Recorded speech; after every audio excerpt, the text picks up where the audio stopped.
Welcome everybody to the second section of the Acting of Theology of Democracy in Global Context organized by Yonsei University.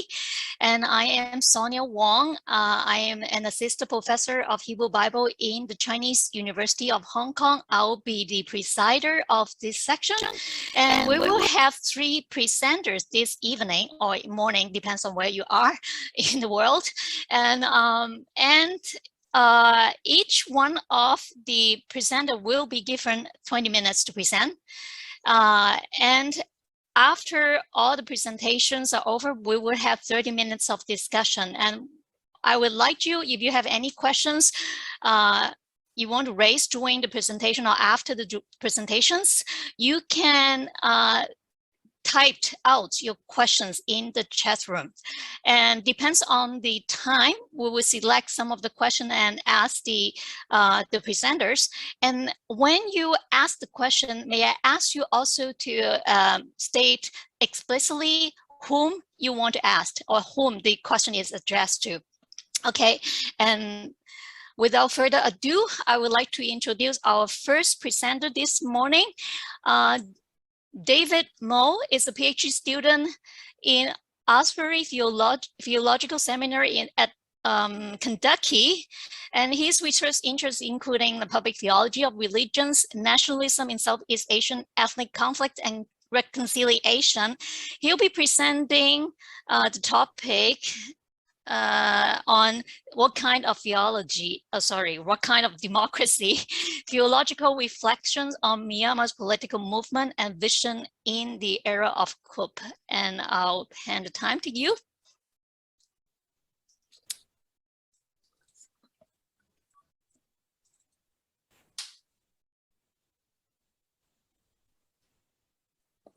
Can you see my screen? Okay. Not yet, but it's starting.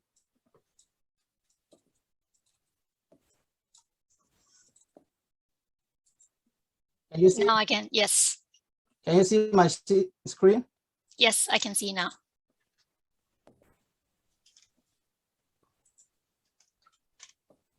Okay. Thank you, Sonia. Kind introduction.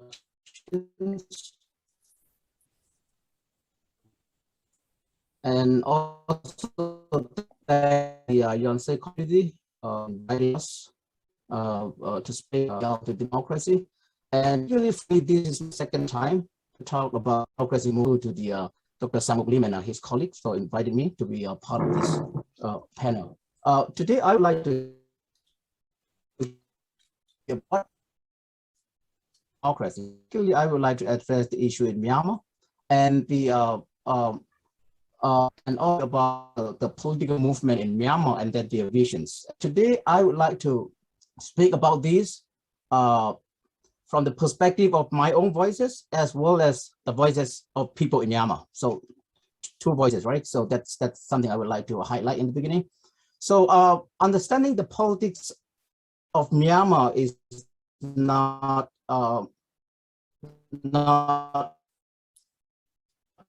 possible without understanding the relations between religion and nationalism. Particularly, this nationalism is very strong in Myanmar. Let me begin seeing the relationship religion nationalism, and I will move to the second sections, religion and resist democracy. This is something I would like to share with you today. And there are three different movements of Buddhist nationalism in Myanmar. The first movement begins in the British colonial period as the anti-Western nationalism. Some people put it, Buddhist nationalism in the British colonial period is like more foreign influence against foreign influence. Then now Myanmar government is really close to the China and then Russia, right? So their nationalism is more about the anti-British colonial period. And it was formed. So they formed this army group to fight against the British colonial period. So the present military government always see that the Burma Independence Army is the origin from which they begin. That's why they're always trying to justify the way what they are doing today is legitimate. They say we are the people that we fight against the British colonial period. So that is the first movement. And the second movement emerged in the post-independence period in 1948. So Myanmar gained independence from British in 1948. So that was over 70 years ago.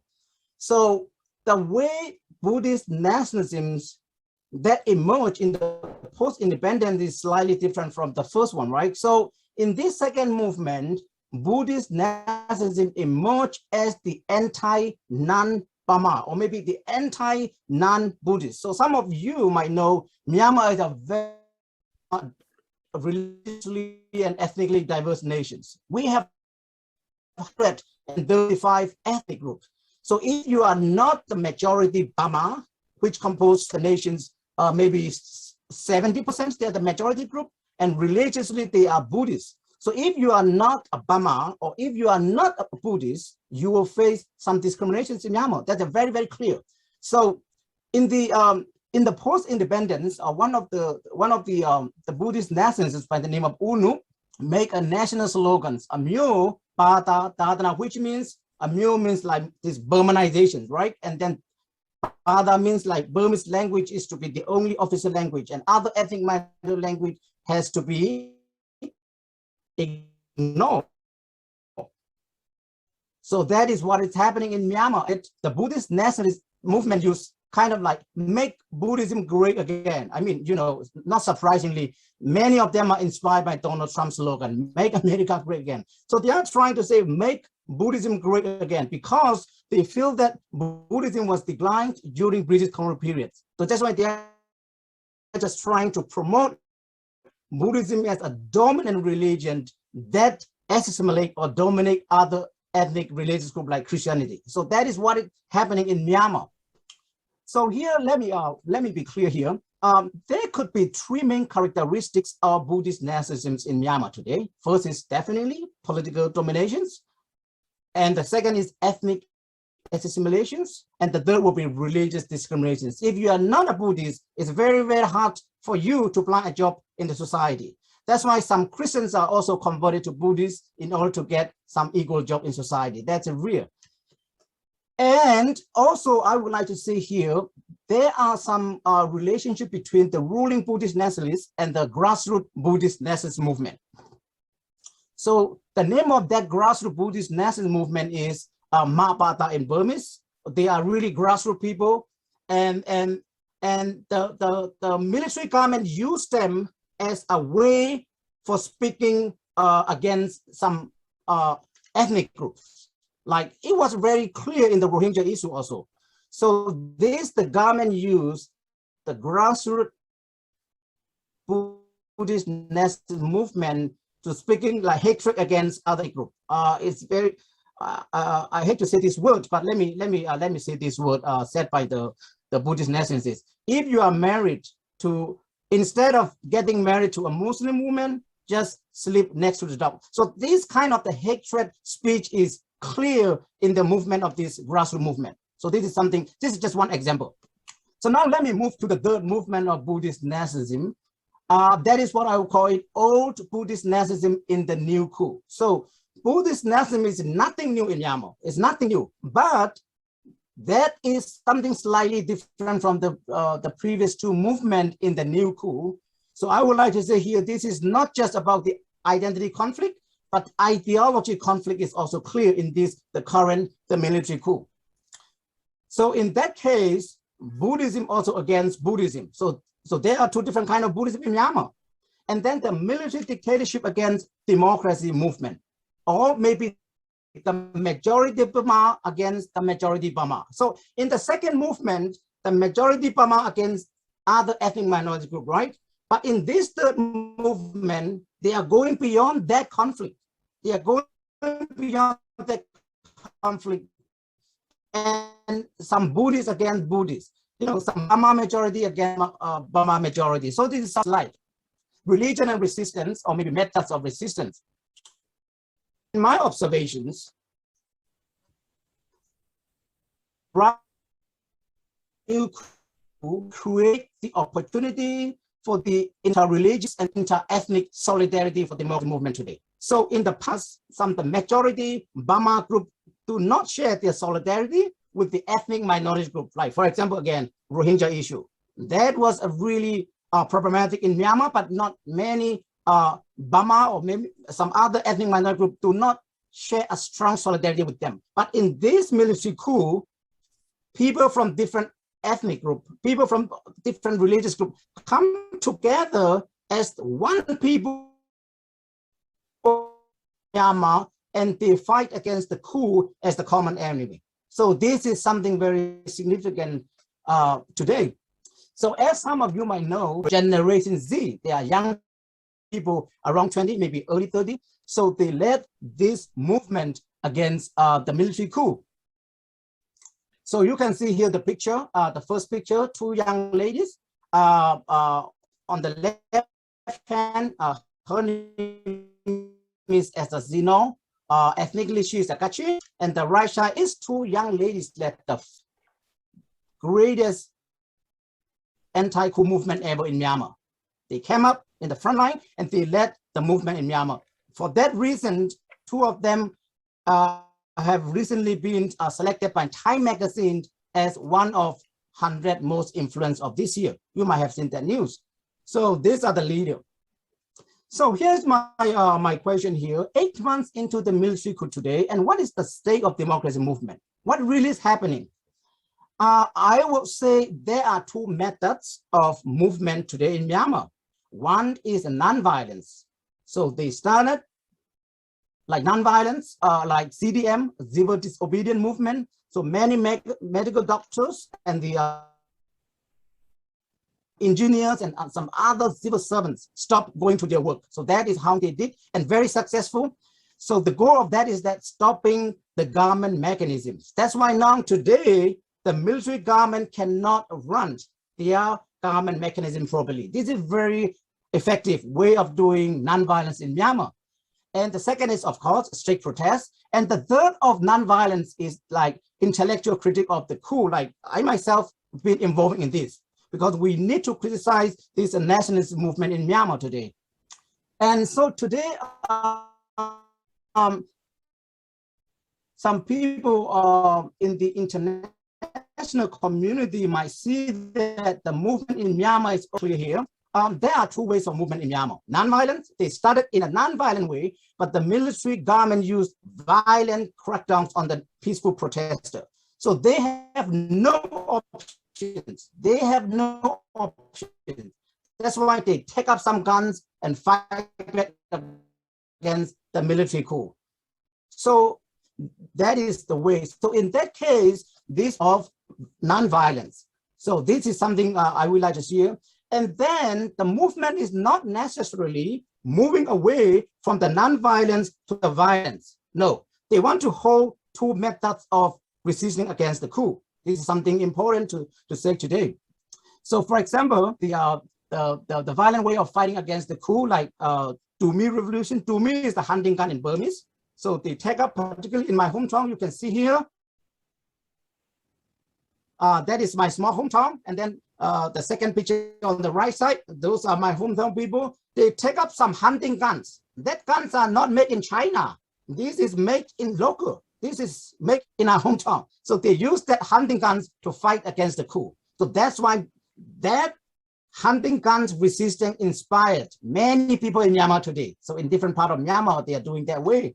So because of that strong resistance, my hometown, you can see here the picture, a small hometown, which has been placed under martial law since May 13, because of their strong resistance against the coup. And they also burned 6 trucks of the soldiers and many other things.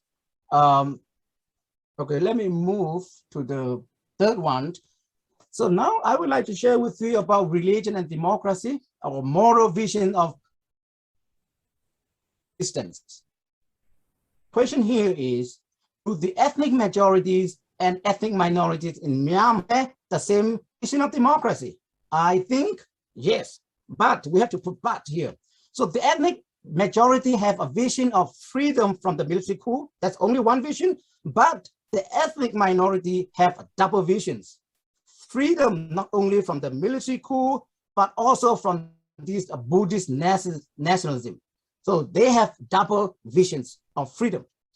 In order to do that, they are trying to go beyond not only the coup, but also Aung San Suu Kyi, right? So some ethnic minority feel that Aung San Suu Kyi is also not strong enough for promoting this democracy for the ethnic minority group, because Aung San Suu Kyi is also Buddhist, and then one of the Burma majority groups. So some ethnic minority group, particularly Rohingya and these Kachin people, have criticized Aung San Suu Kyi for many, many years. So the vision is what kind of democracy? That is, I think, federal democracy is the vision that people in Myanmar have been doing, because unlike South Korea, Myanmar is a very diverse, religiously, ethnically very diverse. They feel that federal democracy is the only relevant kind of democracy in Myanmar. In order to do that, they want to recognize multiculturalism as the strength for building a new Myanmar and for constructing the ethnic identity. So as I shared with you earlier, Myanmar has been constructed by the majority Burma group. They do not listen to the ethnic minority voice. But if we have a vision of this federal democracy, then we have to think about other ethnic minority issues, and then we have to achieve the self-autonomy for the ethnic minority group so that they are not colonized, they are not dominated by the Burma majority group. So the federal democracy is the vision that people in Myanmar are making. So in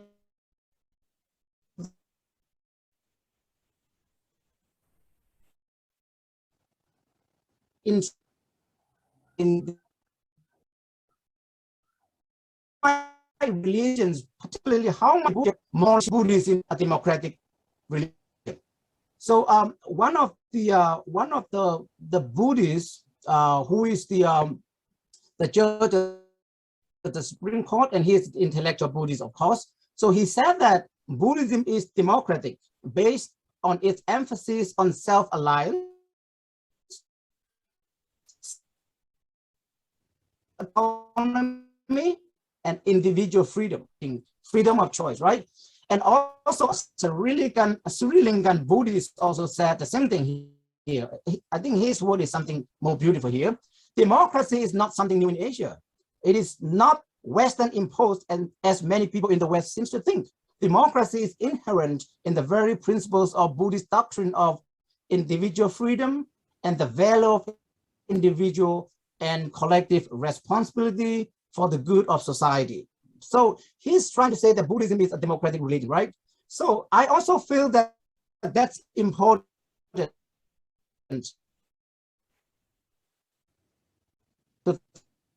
about the role of religions in the theology of democracy, because in the context of life, something as much as possible. If we adopt some Western ideas and things like that, these Buddhist nationalist people might not be interested, definitely. So that's why we need to contextualize, or maybe we need to indigenize Buddhism as a democratic religion in Myanmar, see how the moral teaching of Buddhism might shape the way we do democracy in Myanmar. And of course, the role of Christianity in that democratic movement is also very important. Theology of democracy in Myanmar is everyday theology for me, every day. Peace is not just from Monday to Friday, or this is for the Christian, this is not just about the Sunday worship, but they protest, they perform a theology of democracy every day in their life. So in that case, the people in Myanmar have prophetic lament in the context of both COVID-19 and Coup 21, I will put it that way. People in Myanmar face not only the coup, but also this COVID. And most certainly, the military government used COVID as a tool for killing many people also. So many people died from COVID in the prison also. So this is how they are trying to use COVID as a way for killing people in Myanmar. And the second is prophetic resistance, as I shared with you earlier. Resistance is also very important, as well as the resilience, right? And also, people in Myanmar have prophetic hope. For these three reasons, they perform a theology of democracy as everyday theology in Myanmar. And also here, I will suggest that we should also use a paradoxical approach to Buddhism. So moral Buddhism, and we can put it amoral Buddhism, particularly the later is, represented by the military government, right? So in that case, I feel that we need to talk about the reciprocal liberations.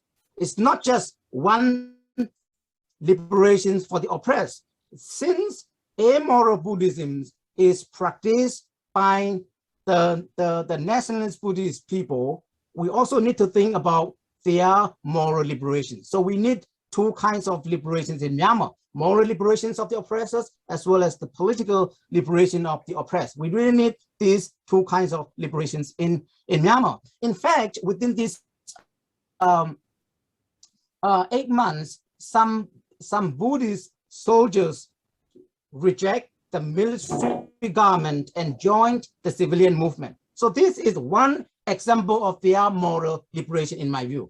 3,000. I think more soldiers might join civilian movement. The thing is that they feel that their life is not secure because they will be killed by the military government, but many people will join. So that is one example of their moral liberation. And we have to keep talking about this kind of two ways of liberations in Myanmar. And here, because of their resistance to the military government happening, you can see the first picture, 17 will burnt people. They were also killed by the military government. Before they were killed, you can see here their three-finger salute, right? They say that we support democracy movement. And the third picture is this is Tan Trang in Chin State. Chin State is where I'm from. 19 houses have been burned down by the military government 2 weeks ago because of the local resistance to the military government. And then here, the fourth picture, he is a Christian pastor, a Baptist pastor. He was also killed by the military government while he was trying to stop the fire that burned down his hometown, right? So he was also killed, and then his finger was also cut off, and then they stole his wedding ring. This is something very sad in Myanmar. And in the last two pictures, you can see here, no human beings. In Tan Trang today, in Chin State, many civilian people left their hometown and they fled to jungles. Some people fled to Mizoram in India because that is their neighboring state. And then the last picture is taken from my hometown. As I said earlier, my hometown has been under martial law since May 13. So many hometown people fled to the jungles and some nearby villages to seek safety. Only some pigs left behind in the hometown. So this is what is happening in my hometown. So let me go to the conclusion. Does Myanmar have the future of federal democracy? Definitely, yes, they have a future, but it also requires a lot of work. As you can see, the people in Myanmar movement is impressive enough, but we also need the international community to share their solidarity with us. So in that case, we need two movements, not just the internal movement, but we also need the external movement. So in that case, I will urge the international community to recognize NUG. NUG means National Unity Government, which is the civilian movement. So they are in Myanmar, no? Two diverse than the military government. So I urge the international community to recognize that NUG as the legitimate government in Myanmar. I know that the Korean government has already recognized it. That's something very good, and thanks to them. And the second is to advocate for freedom of Myanmar people. So please share with your fellow people if you are not Burmese people here today, and also advocate for their freedom in the way that you could do. That's the second thing. And the third is more practical. You can also support the CDM strikers and all those, the IDP people, or some people might call it refugee, right? So they need some financial help. So if you know someone who is doing that kind of fundraising, also please help them. So we really need this internal as well as external movement, so that we really defeat this military government just a matter of time. So thank you so much for listening to my presentations, and I hope we have more discussion afterwards. Okay, thank you very much for David's presentation, and it helped us a lot to understand the democratic movement right now at Myanmar.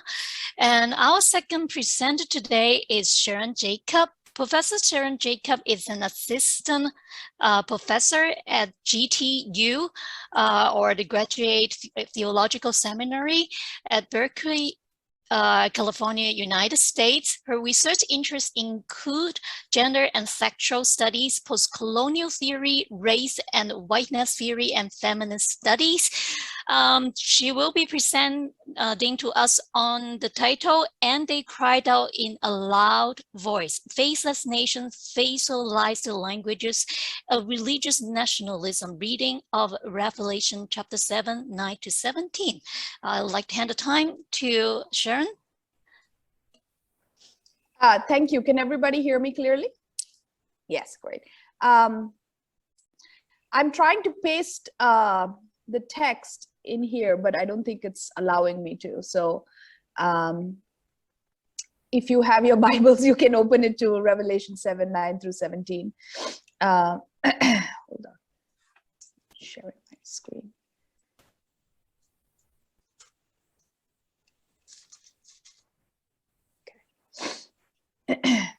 Well, thank you so much. Thank you to Dr. Sung Lim for putting this wonderful conference together, and such an important topic, so we could talk about the ways in which democracy has been under threat in different parts of the world.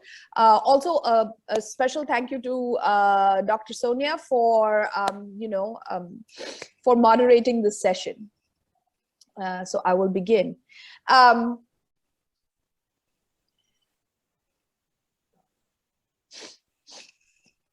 Florian Bieber writes, nationalism is best understood as a malleable and narrow ideology which values membership in a nation greater than other groups, that is based on gender, parties, or socioeconomic groups, and seeks distinction from other nations, and strives to preserve the nation and gives preference to political representation by the nation for the nation. Although Bieber makes a good point on the ways in which nationalism as a narrow ideology constructs its superiority based on gender, economics, even parties, he leaves out an important category, that of religion. In current context, the definition of citizenship and ability to belong to a nation is defined through religion, thereby promoting the supremacy of one religion over and above others. John of Patmos, the author of Revelation, presents the divine empire of God as an alternative to the Roman Empire.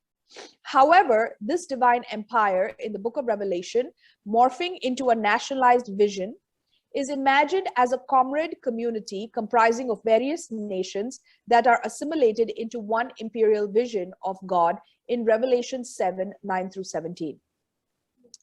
In other words, the disparate multitude found in Revelation 7, 9 through 17, speaking in one language while wearing long white robes, are produced into a singular vision that are then gathered before the throne. Read through the lens of post-colonial theory, nationalism, and empire criticism, enables us to read Revelation 7, 9 through 17 as an attempt to create a nationalized vision of the empire in which the multitude is distinguished through language and their clothing.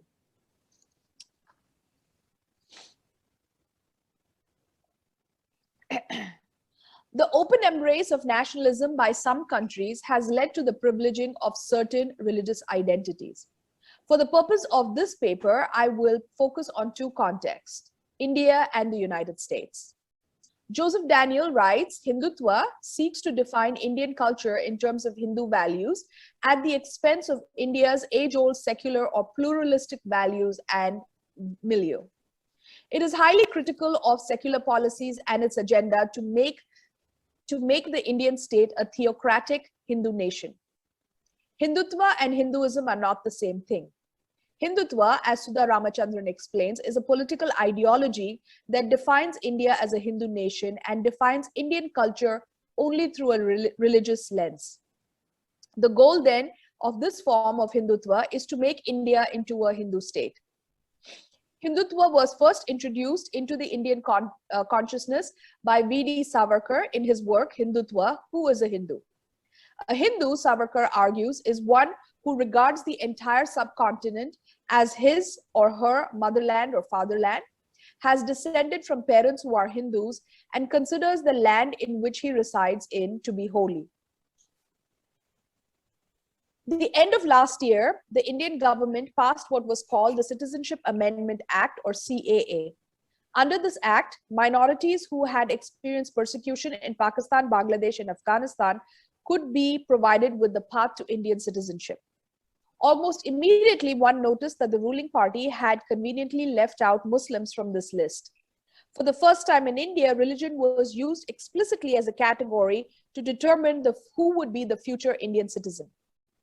In the United States, the Trump administration also declared that it will prioritize the entry of Christian refugees in the United States, stating, if you were a Muslim, you could come in, but if you were a Christian, it was almost impossible. And the reason that was so unfair, everybody was persecuted in all fairness, but they were chopping off heads of everybody, but more so the Christians. And I thought it was very, very unfair, so we are going to help them. The privileging of certain religious identities in both the United States and India must be depicted not just through religion, but also through race.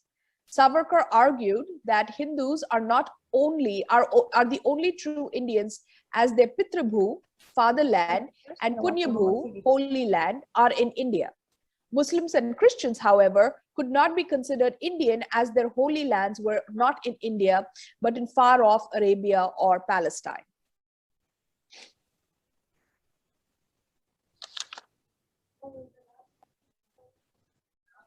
While India in the current context and under the current administration has made no bones about privileging a certain religious identity, recent years in the United States has also brought to the fore of the American consciousness a form of Christian nationalism that envisages a nation that is created around particular religious and racial identities. As a dominant religion in the United States, Christianity takes on the lens of the dominant race, which in this case would be the white lens, thereby constructing America as both a Christian and a white nation. Countries like India and the United States that boast a certain religious majority are often blinded by their religious privilege, which then intersects with race and caste, creating a toxic environment for marginalized subjectivities. Similar to colorblindness, I contend that countries like India and the US engage in a form of religious blindness that privileges dominant religious identities and fails to understand the experiences of religious minorities in the nation. Another aspect of religious nationalism in both contexts like India and the United States is its reliance on a muscular definition of religion that is a conscious attempt to overshadow the ways in which Christianity and Hinduism have been viewed in the past. Like Jesus, Lord Ram from the Ramayana is often depicted as a Maryada Purushottam. This loosely translates to the ideal man. The figure of Ram was also known as a humble and a good man who was unafraid to make sacrifices for the good of the people in his kingdom. The image of Ram, a favorite in the Amar Chitrakatha comics of children, is now transformed into a masculine hero, complete with a taut male bod, complete with six-pack abs. Terms like India first or America first embody a form of supremacy that is not only muscular, but is embedded in a particular religious and racial identity. Such forms of supremacist thinking, whether it is white supremacy in the American context or Hindu supremacy, as it is in the Indian context, systematically and strategically roll out policies that are detrimental to those whose bodies are forever considered suspect and therefore deemed as not belonging to the nation. Terms like one nation under God and one nation, one people, and one culture, therefore, speak to a form of hegemonic ideal of a nationhood. Production of nation is based in the unanimity of language. Speaking in one voice, the language of people signifies nations as stable, fixed, and homogeneous entities. In John's vision, the multilinguistic nations sing praise to the new emperor, that is the Lamb, but as the text reminds us, they cry out in a loud voice. Although the text never explicitly states what language all these nations cry out in, the song that they sing gestures to the notion that the languages of all these nations, people, and tribes are one. John of Patmos re-envisions the multilingual vision of Israel into a monolingual empire. The various languages of the nations are replaced or deterritorialized by Greek, one of the language of the empire. The loss of the native languages of the nations in the book of Revelation is then, I would argue, a new kind of re-territorializing. The ability to speak in the language of the empire is no ordinary feat, and in fact is both political and racial. To speak in the language of the empire is not just about assimilation, as has been established above, but it is also about the facialization of the multitude.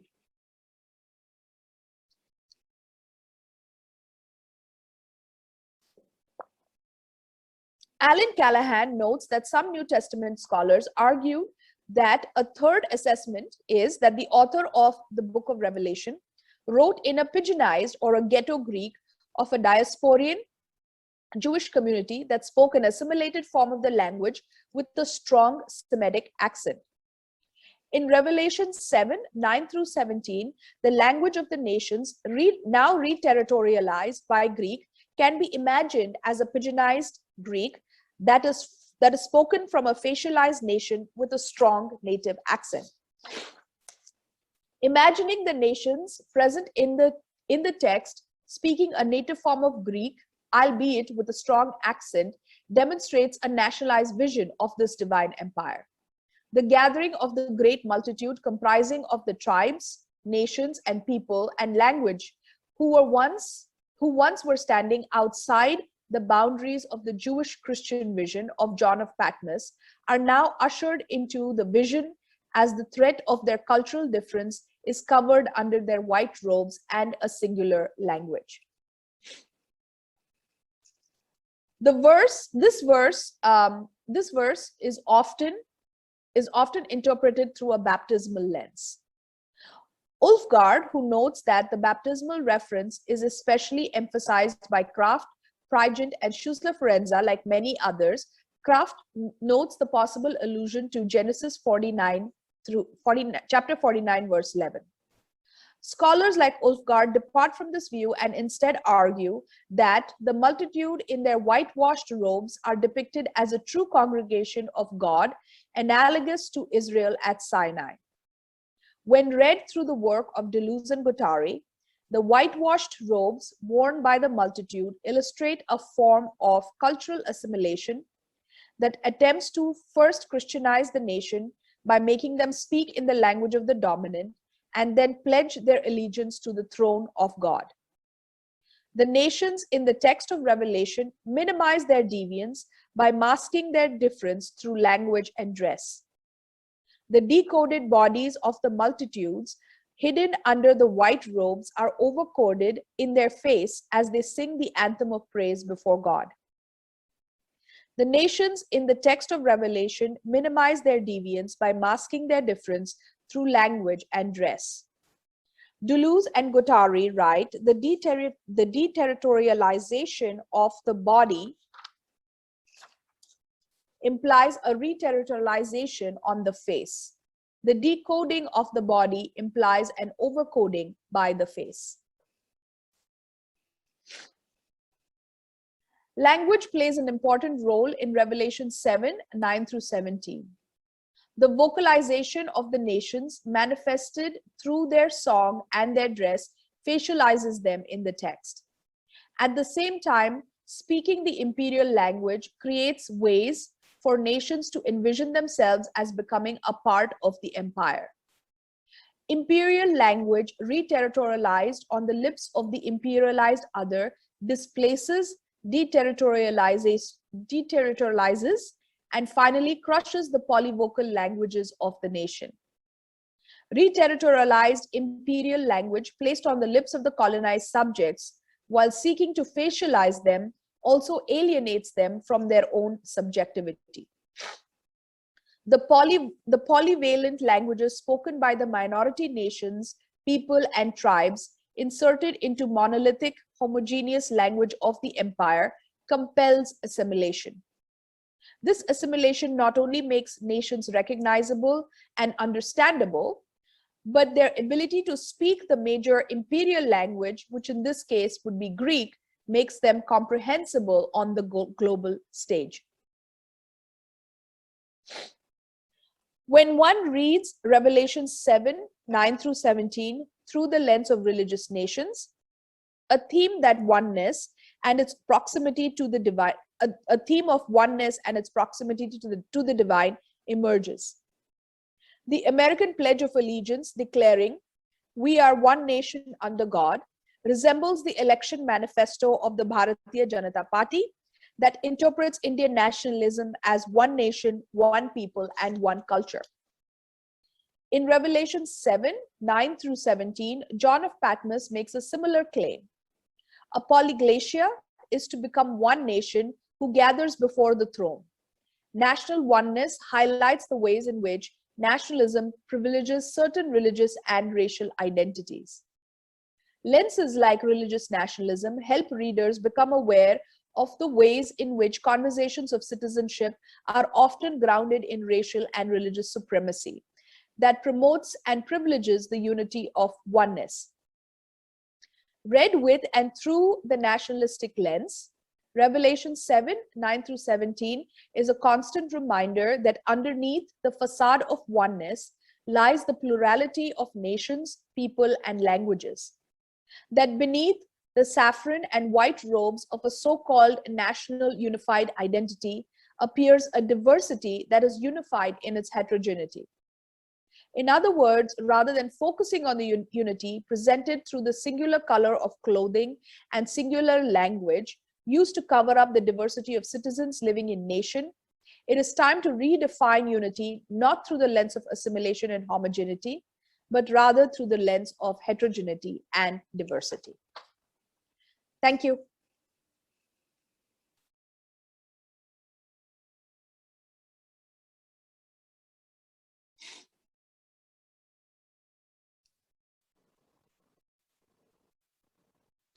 Sonia, please unmute. Sorry, I just realized I was on mute. I'm sorry. Okay, thank you again, Sharon, for this wonderful presentation.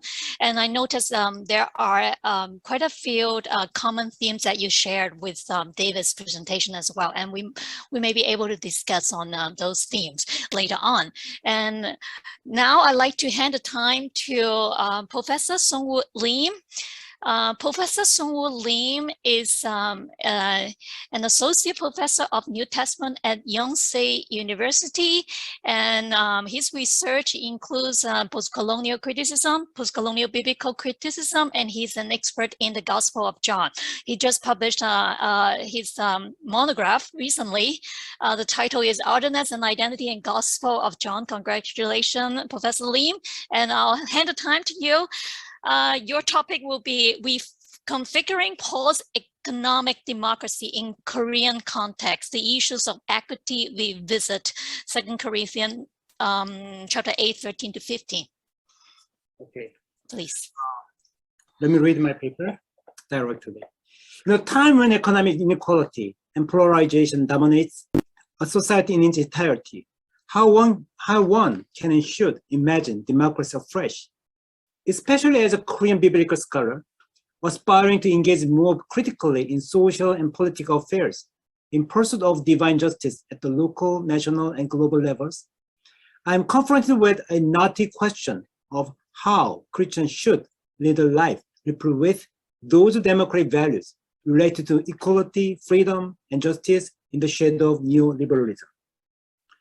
Throughout the essay, the present author intends to focus on Paul's political theology in general, and 2 Corinthians 8:13 through 15 as a case study in particular, in establishing a mode of Christian involvement in both economy and politics.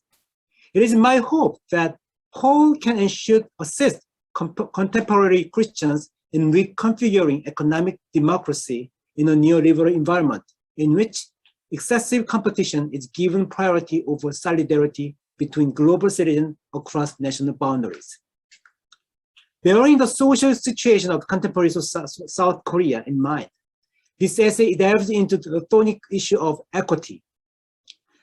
In Greek, isotes, in 2 Corinthians 8:13 through 15, in hopes of fueling profound insights into economic equity in the light of political theology, both ancient and modern. It is therefore my contention that Paul's theological re-envisioning of divine economy, deeply entrenched in the Greek concept of isotes, which it fits more squarely with the meaning of equity than that of equality, fundamentally transformed today's neoliberal society to provide a scheme of infinite competition into a more equitable society run by the principle of reciprocal sharing in the name of in the name of solidarity. The underlying assumption is that Paul pays due attention to differential capital, which ranges from material capital via cultural capital to religious capital in Pierre Bourdieu's terms. To this end, this essay consists largely of three sections. In the first place, I will briefly delineate the economic situation as it centers around the political landscape in South Korea.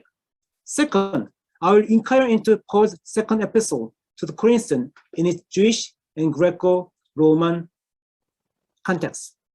In particular, a deepened understanding of Aristotle's philosophy and Philo's theology will prompt readers to get the picture of Paul's political theology in the realm of economy and democracy. Lastly, I will attempt to reconfigure Paul's political theology in consideration of the social situation of South Korea. It is my expectation that Korean Christians today will gain insight into civic participation in politics through an economic imagination.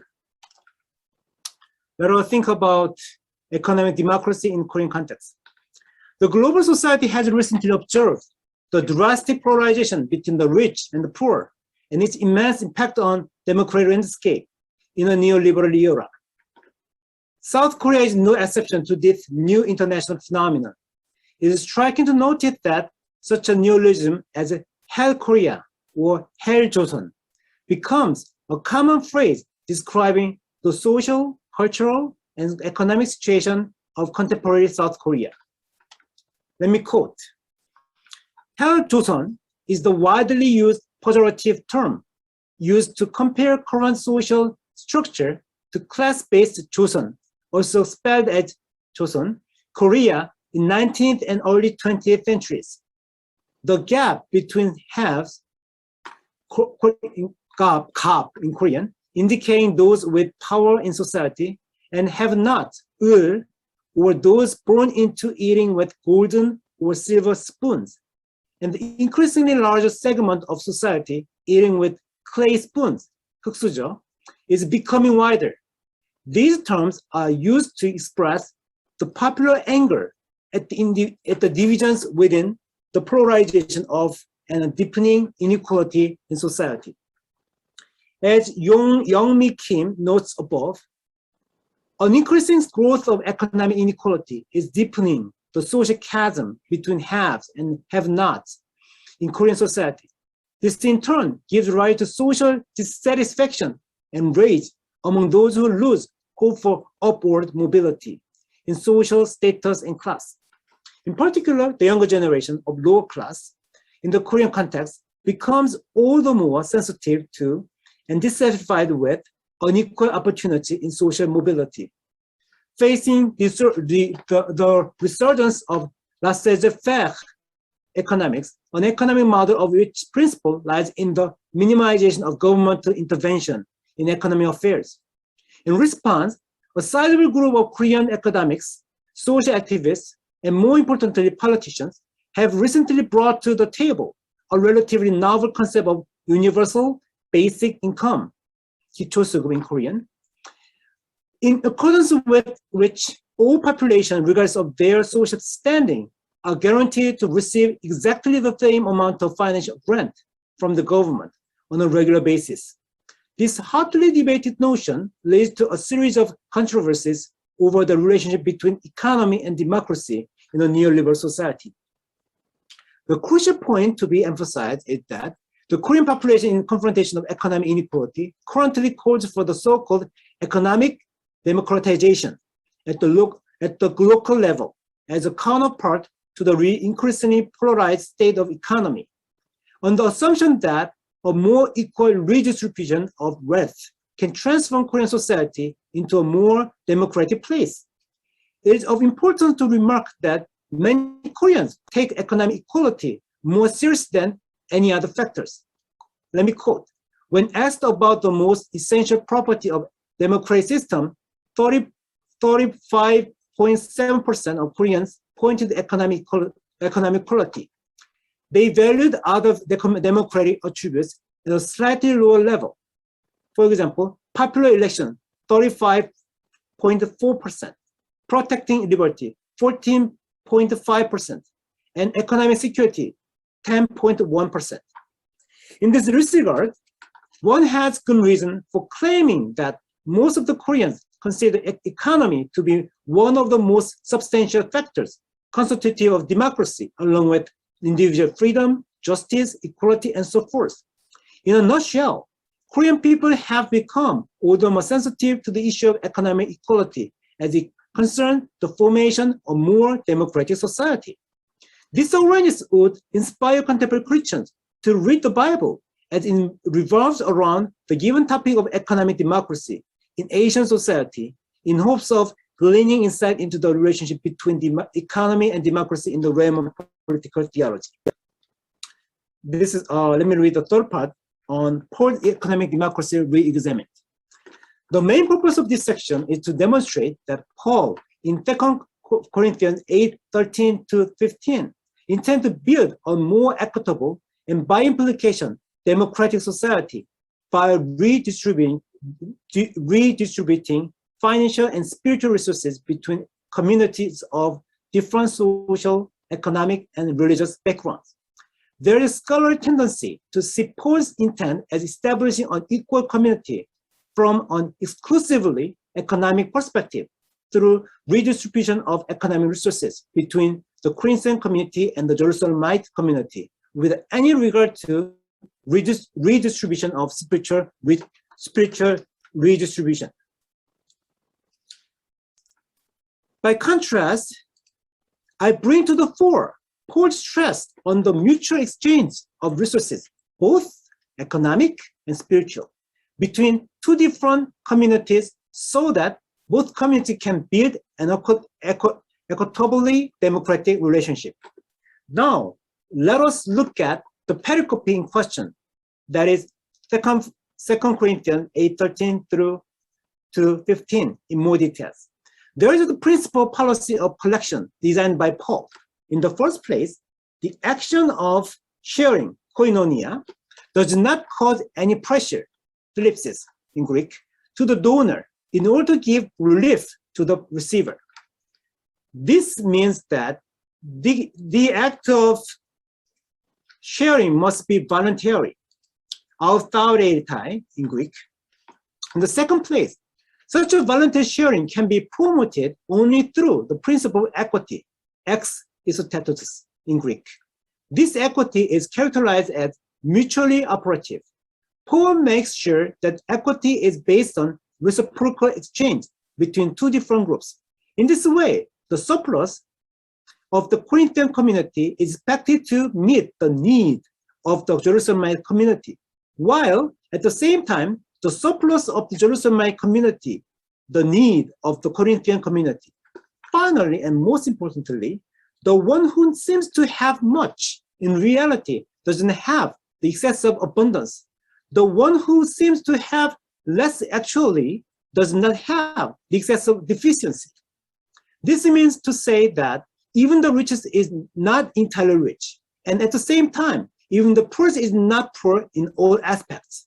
The flip side of this verse indicates that even the richest is in need of something, and conversely, even the poorest has something to share with others. To sum up, sharing as a voluntary action is in operation in reciprocal manners according to the principle of equity. When it comes to economic democracy as reflected in political theology, it is worth looking into Greek philosophy and Hellenistic Judaism. First of all, Aristotle's philosophy indicates that equity is the cornerstone of constitution of a state. Aristotle states that, quote, and not only does a city consist of a multitude of human beings, it consists of human beings different in kind. Hence, reciprocal equality is the preservative of states, as has been said before in the ethics. For even among the free and equal, this principle must necessarily obtain, since all cannot govern at once. They must hold office for a year or at a time, or by some other arrangement or period. End of quote. As Larry Wellborn points out well, democracy can come into play with the presence of equity in a society. Second, in this connection, Aristotle envisions democracy as being founded on the principle of equity. He thus remarks, the first kind of democracy, therefore, is the one which receives the name chiefly in respect of equality. For the law of this sort of democracy ascribes equality to the state of things in which the rich have no more prominence than the poor, and neither class is sovereign, but both are alike. For assuming that freedom is chiefly found in a democracy, as some persons suppose, and also equality, this would be so mostly fully when to the fullest extent or alike share equally in the government. End of quote. Taken together, a democratic society can be run by the truism equity. At this point, it is to be kept in mind that Paul's idea of equity can be fully understood against the background of the Aristotelian philosophy. In addition, Paul's political theology can also be fully elaborated only when drawing on the Hellenistic concept of equity. In particular, Philo describes equity as divine in that it is only God who can achieve proportionate equity. Philo states, quote, nearly all things are equal as it respects proportion, even all the little and all the great things in the whole world. For those who have examined the question of natural philosophy with some accuracy, say that the four elements are all equal in proportionate equality. And it is by proportion that the whole world is compounded together and united and endowed with consistency so as to remain firm forever. Proportion having distributed equality to each of its parts. End of quote. According to Paul, it is the divine equity of proportion that unites the whole cosmos as well. In this regard, it is very interesting to note that both Philo and Paul cites Exodus 16:18 by comparing manna to wisdom. This is the quote from Philo. Quote, further, the heavenly food of the soul, wisdom, which Moses called manna, is distributed to all who will use it in equal proportions by the divine word, careful above all things to maintain equality. Moses testified this in the words, he that had much had not too much, and that he that had less did not lack, when they measured by the admirable and precious standard of proportion. And through this, we come to understand how when each collected in his own store for his belongings. These belongings are not human beings so much as thoughts and disposition. For what fell to each was of set purpose, so allotted, that there was neither shortcoming nor superabundance. End of quote.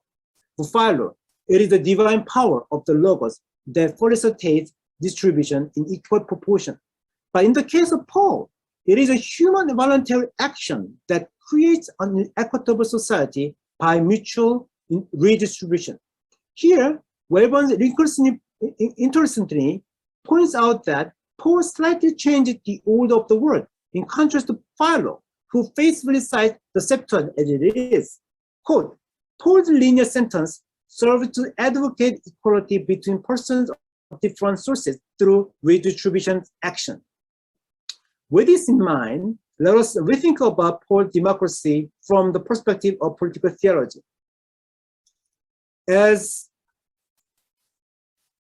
Awed Issa Ande Mikhail astutely points out, it would be quite naive to understand that it is quintessential intent of Paul's election in 2 Corinthians 8:13, both to make the Corinthian community poor and to make Jerusalem community rich. To be simply, the final purpose of his collection for Jerusalem is not equalizing wealth between the two communities.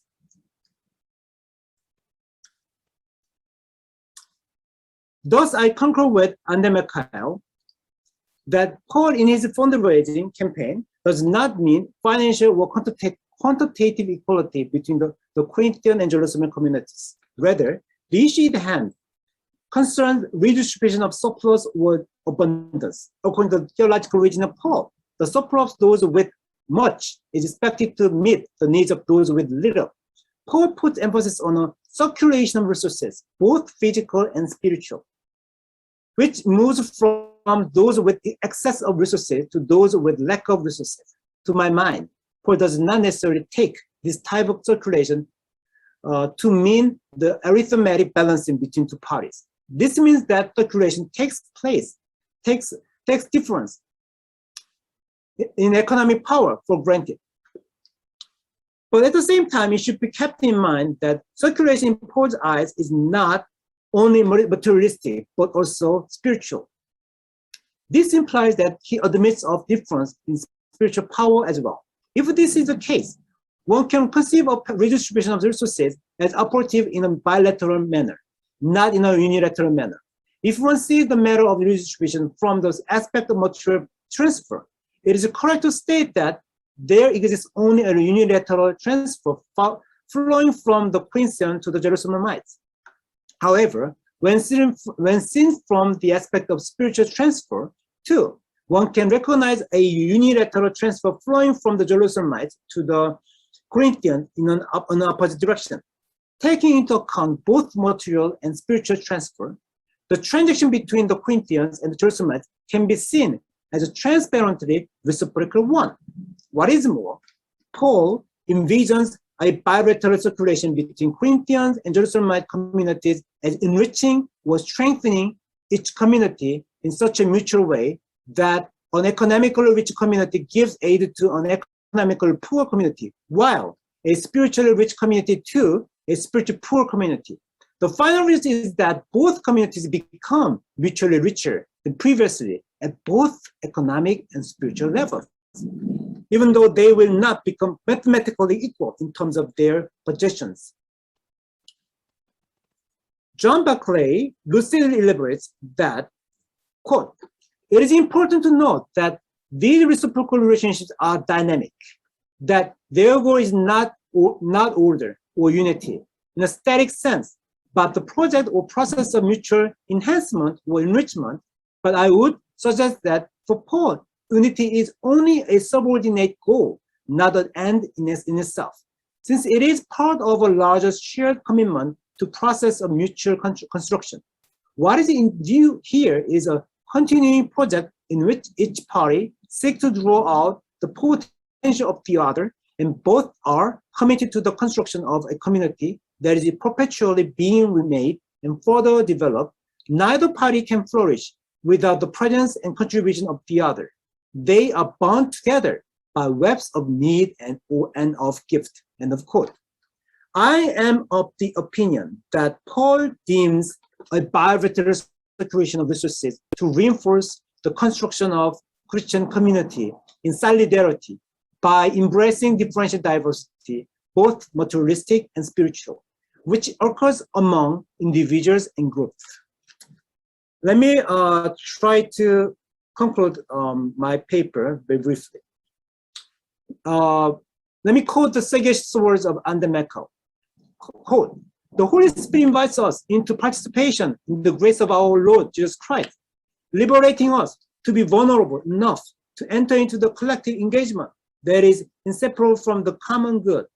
Within that fellowship, the superabundance of God's grace enables us to finish doing what we have started, what has been started within us by living fully into the transformative economy of God." End of quote.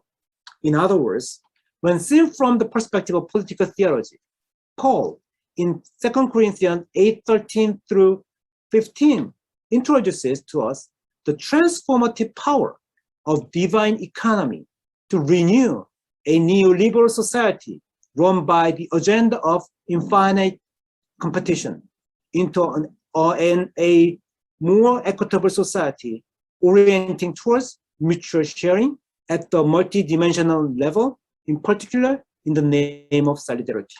Thank you very much for listening to my paper.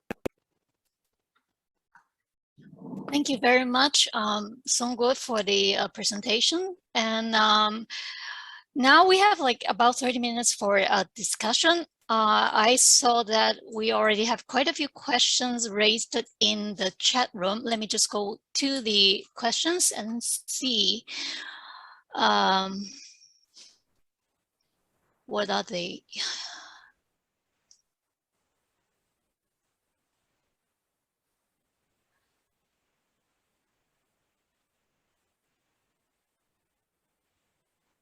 Okay, a questions raised, a question for David. Okay, I'll just read it out loud. Okay, thank you for your presentation, first of all.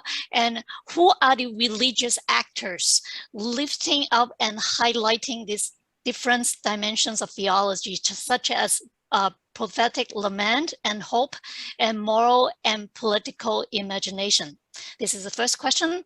Have you observed examples of these theology of federal democracy shared among interreligious leaders or other individuals and organizations?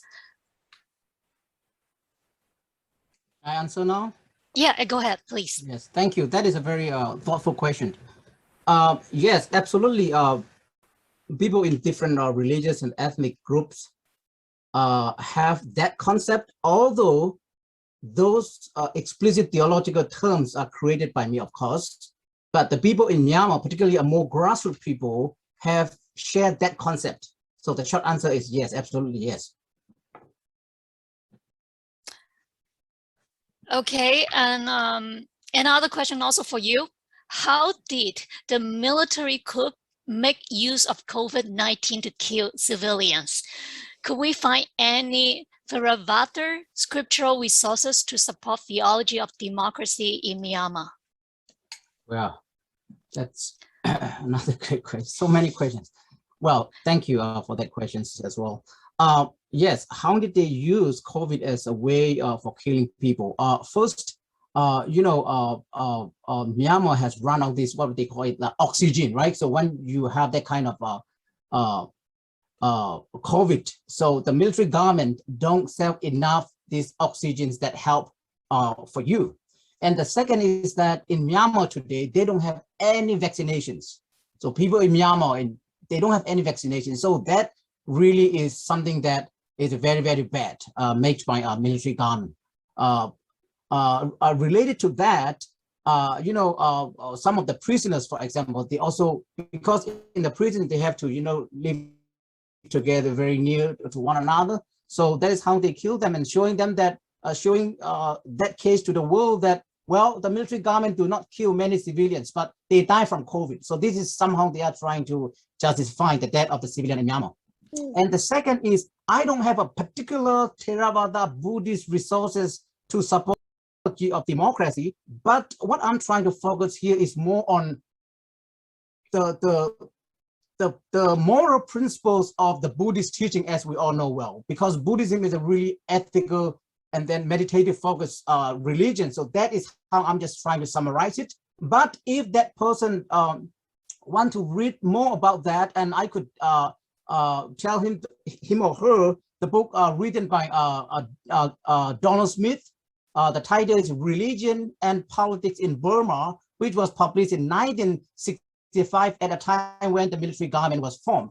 And so particularly page from 136 to 139, the author talks about Buddhism and democracy. So that might be something helpful for him or for her.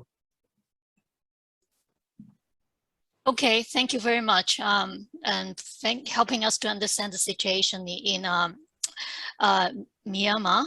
I actually do have a follow-up questions on the use of the Buddhist resources to support the theology of democracy in Myanmar.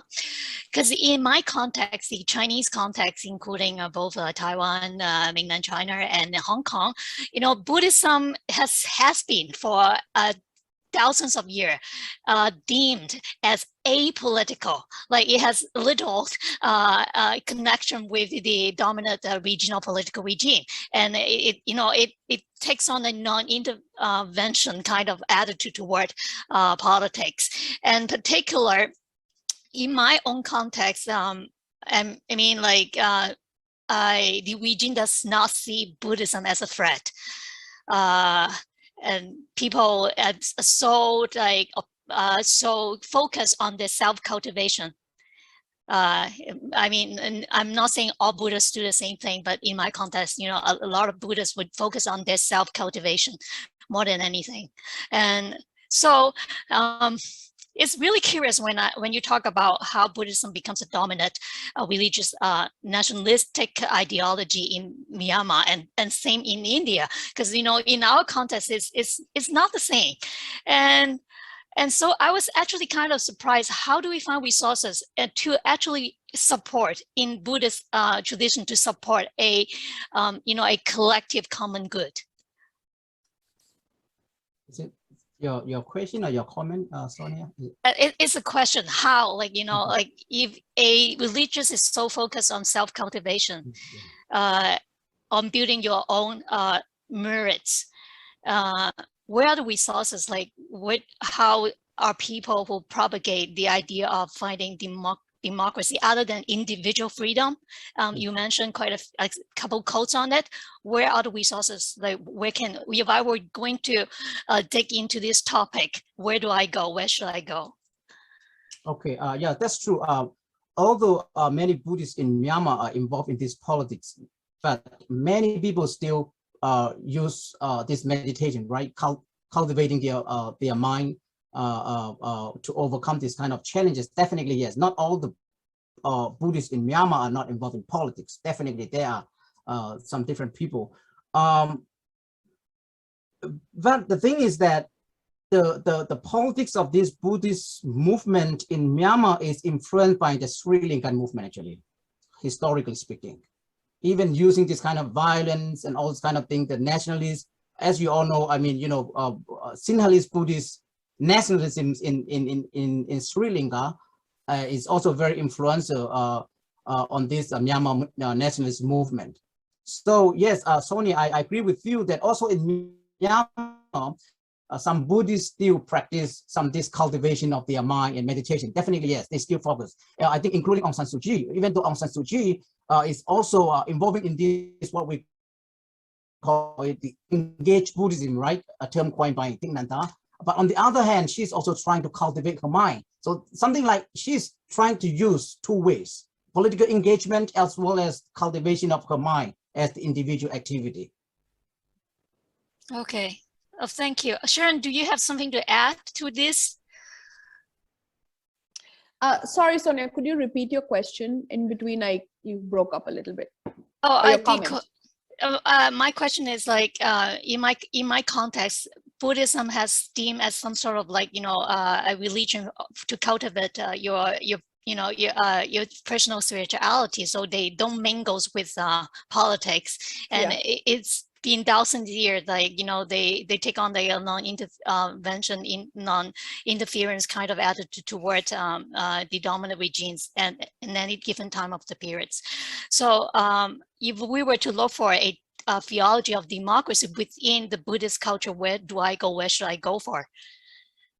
Yeah, I mean, you know, Hinduism, because of its because first of all, it's so, you know, it's so varied, and there are various forms of Hinduism.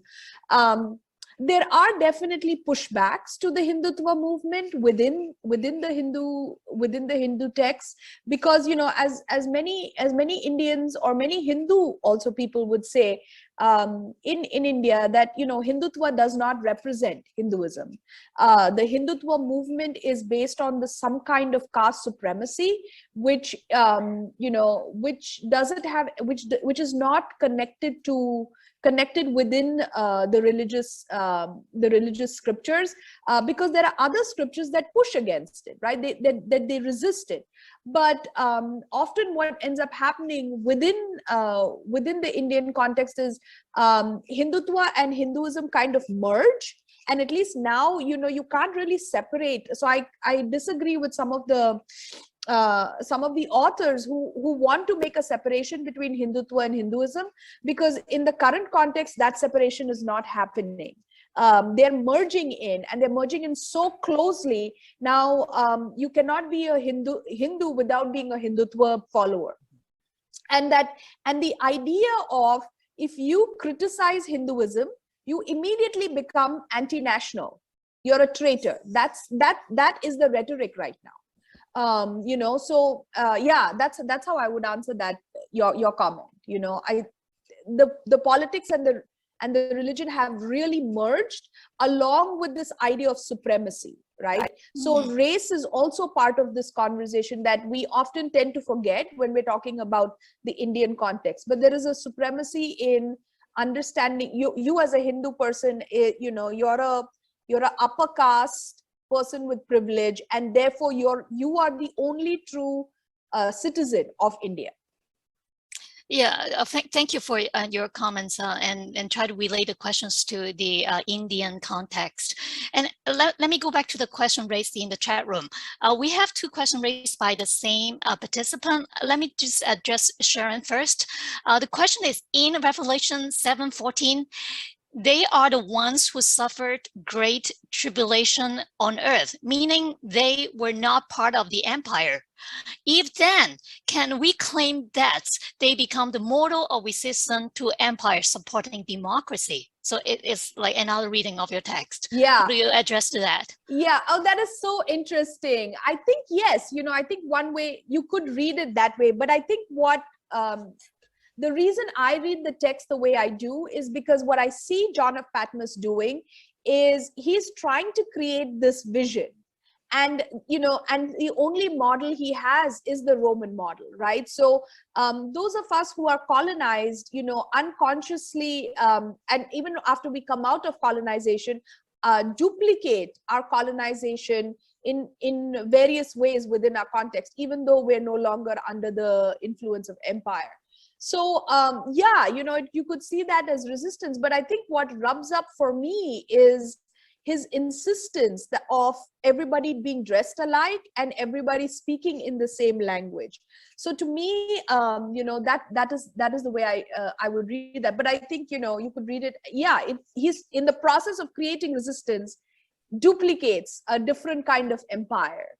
But it's still an empire. Yeah. Yeah. And you know, as a follow-up question to the same questions, I was wondering, like, could we utilize post-colonial theories to sort of analyze the situation? A text could be, you know, ambivalent. Like, you know, it could at the same time promote imperial ideologies, but, you know, could be used as a resistant discourse against the empire.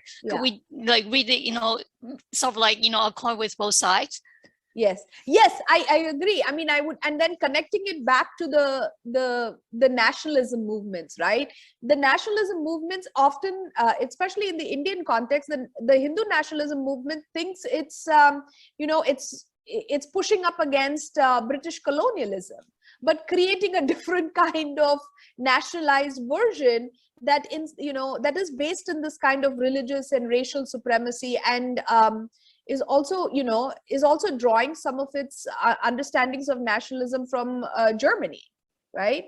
Yes, Yeah. well, that's a really intriguing question. Actually, I've been thinking about this all along when David and you were presenting.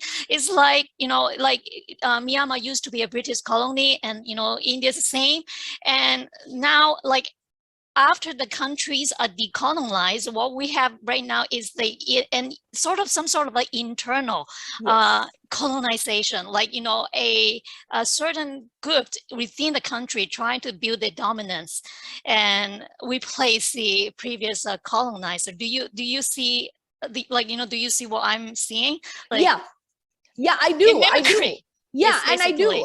And and it's this kind of this push to go back to our roots, where our roots, who's defining who's our roots, and this idea of going back to kind of a purity nation.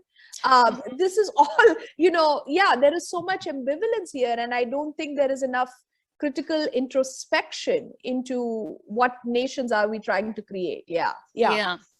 Right. Okay, David, you have any comments to add to this?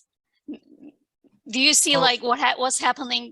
It's some sort of like internal colonization, like some sort of like a mimicry of the past British regime by the military government. Here's one thing. I mean, it might be related to that. So what I can see is that the Buddhist nationalist period is a colonial legacy of British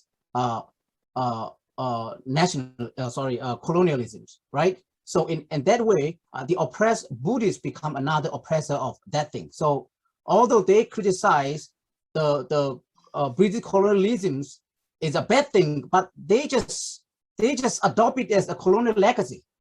So that is something that we have to remember here in a post-independence nationalist movement. Yeah. Yes, thank you. and thank you. Yeah, and we have to be careful of that. Okay, Sung Lim, let me give you a question. Okay, this is a question about the Korean young people. The statistic in which young people see the economic equity as the most important element in democracy is interesting and alarming. I wonder how you understand such premises and what problems you see in thinking of economic equity as foundational. Is there a chance that we miss out the human dignity by thinking of political system mainly from such perspective? So, and I am thinking of the case of Yemen refugees, cases in Jeju, which our young people couldn't find reason to accept them in terms of human dignity, but mainly saw them as a threat to economic equity. Obviously, this is a question from an insider. Actually, I'm trying to kind of engage with the kind of agenda of neoliberalism, in which kind of the market competition is overemphasized than anything else. And then if you look at kind of the case of the economic situation, and then the frustration of younger generation, they have been become older, more kind of frustrated with the loss of moving abroad, because the older generation have possessed kind of so many kind of potential already. And I think this phenomenon is a kind of the one caused by neoliberalism. And then the one of the kind of features of neoliberalism is to think everything economically. The reason why I revisit 2 Corinthians chapter 8, 13 through 15 is that Paul sees kind of the size of kind of the resources, both economic and spiritual, both sides. I believe the circulation of resources kind of is more than economic. For example, we may try to understand kind of capital in various ways, according to the reasoning of Pierre Bourdieu, like resource capital, cultural capital, economic capital. But the bad thing of neoliberalism is to cause us to think of everything in economic terms. Yeah, I'm not I don't think it's not a kind of problem. This is a kind of the problem all the people right now. And I think my culture, probably Korean culture, is more than economic. And I think we have to kind of create a new kind of culture through which and in which to think of kind of human life in various ways. For example, a participant raised a question of Yemen people, right? Many people, some people might be kind of saying, oh, we would lose our job if we allow refugees to enter our country, right? The same reasoning applies to America or all over the place right now, right? But they may kind of bring in new culture, new people, right? So I believe you can see kind of we can see more kind of opportunity to engage with more diverse people. I believe we'll have to think about kind of equity in various ways, more than just economic terms. That's one of the key points of my paper. Yeah. Yeah, oh, thank you. Because we have limited time, so I'm just going to quickly go through the questions. To David, this question is, ethno-religious nationalism has been violent both in Sri Lanka and Myanmar. Is the factor idea that you are proposing same as that was proposed by Aung San? Is that the same? Yes, yeah, thank you. Absolutely, that's a beautiful question. Thank you. As I briefly mentioned earlier, Sri Lanka and Myanmar share some similar situations, political situations, and violence has been happening in these two countries. The short answer for the question is whether the federal democracy that I'm talking and the people in Myanmar talking are the same as Aung San or not. I think generally, yes, absolutely yes. By the way, some of you might know Aung San is the national hero of Myanmar independence, who was also the father of Aung San Suu Kyi, right?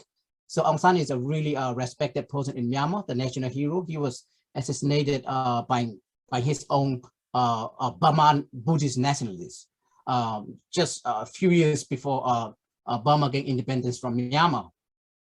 The short answer is yes, the person who asked this question, yes, absolutely yes. But depending on the time, because now 70 years apart, the context might be, I mean, the way we are aiming for that federal democracy might be slightly different from his time back in 1947, definitely yes. Generally, the answer is yes. Okay, another question for you, and this is a long one. Okay, David, thank you for your passionate presentation.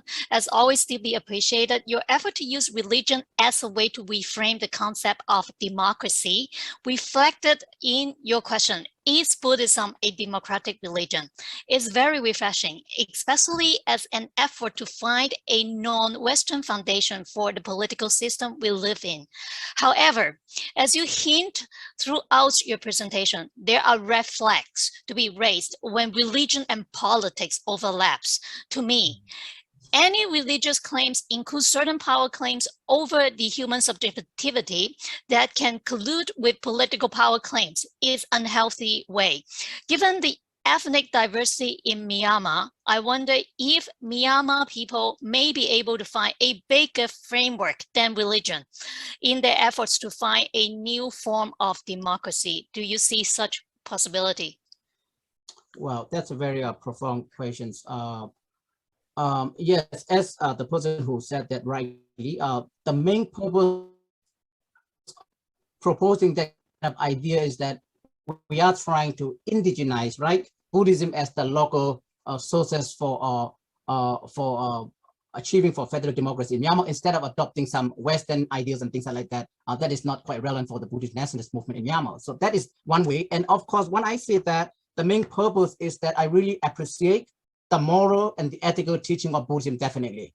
So the reason of that is that I really want to liberate the Buddhist oppressor morally, and so that they come to appreciate their own way of thinking of this Buddhist moral teaching. That's my purpose. And yes, I think if we are overemphasizing some religion, all these things, there might be some danger, definitely, yes, I'm aware of it. But I don't think the current movement in Myanmar also trying to that kind of way. Particularly the younger people. the young generation people, I don't think they in that kind of thing. But more these older generations might have that kind of this traditional way of thinking, superiority over the other religious ethnic group. But among young people, somehow they are respectful to each other, and they don't want to overemphasize some religious dominance. Yes, definitely, I'm also aware of that danger. Thank you for that very profound question. Okay, and next question to Sharon.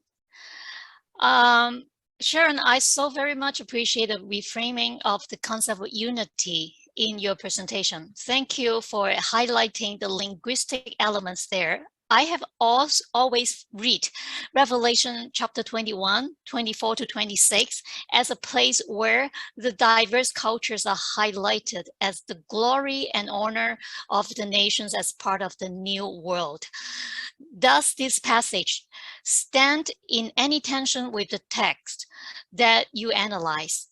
How do you read the conclusion of Revelation in terms of cultural diversity or linguistic diversity?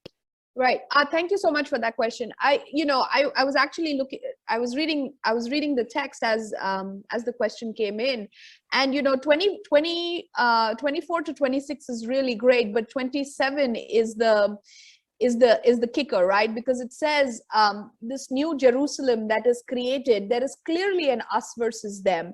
So I don't see it standing in tension with Revelation 7. I actually see it as a continuation of Revelation 7, where once this imperial vision is set by John of Patmos, in the conclusion, it clearly becomes that within this imperialized nation, there is going to be, as he says, he's creating this environment for these nations, but this nation will have an insider and outsiders, and those who don't, those who are idol worshippers or cowards, or he says have sexual immorality, will end up in the lake of sulfur in verse 7. And then in verse 27, he says nothing impure will ever enter these gates.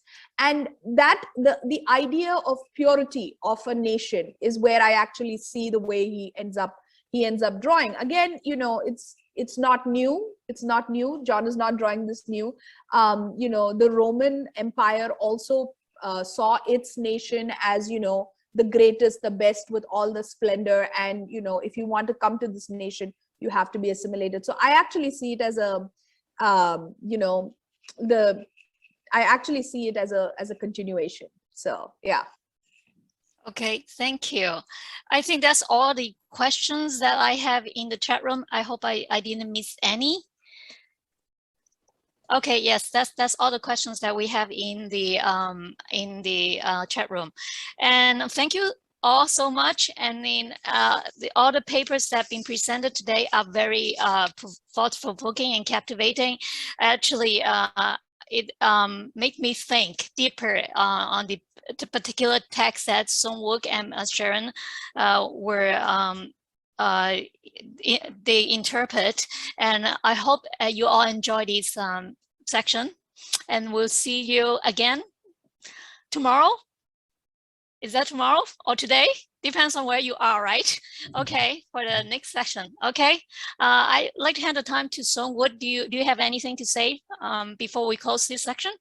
Yeah, so we have the last section in 10 hours later. So it will be 8 p.m., right? 8 p.m. in the Eastern time zone in the USA, okay?